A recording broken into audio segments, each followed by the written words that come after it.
So far, we have covered the steps needed to register a brand in a campaign in order to send messages on the sanctioned 10 DLC route. One big question you may still have is, what is it going to cost me?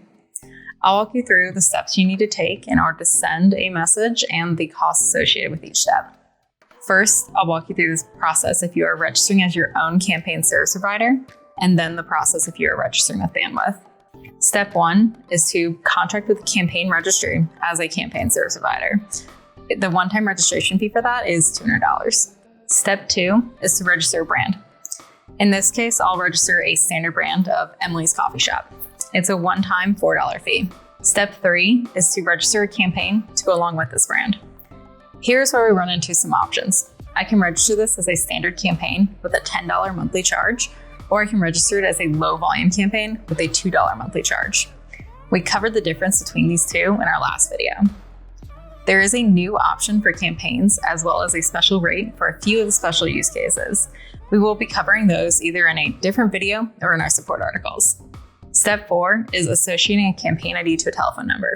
You can either do this via the Bandwidth API or the Bandwidth UI. When a campaign is associated with the telephone number for the first time, there is a $50 campaign activation fee from T-Mobile.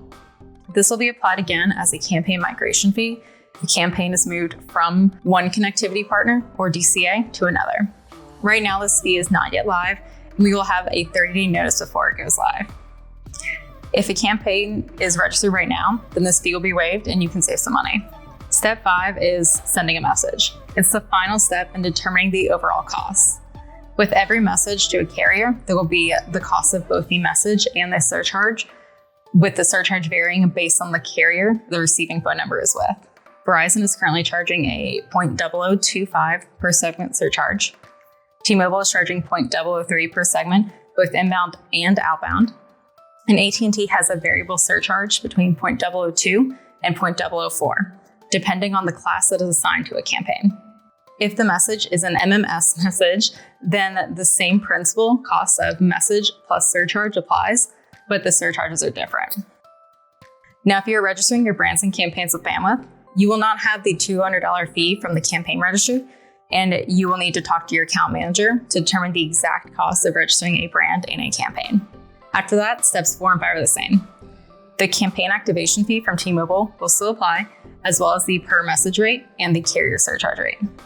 One thing I do want to call out is that no matter who you register your brands and campaigns with, you will receive the campaign activation fee and per carrier surcharge fee from your messaging provider rather than from the campaign registry, as these are both carrier pass-through fees rather than an additional fee. To learn more, check out our other videos and support articles.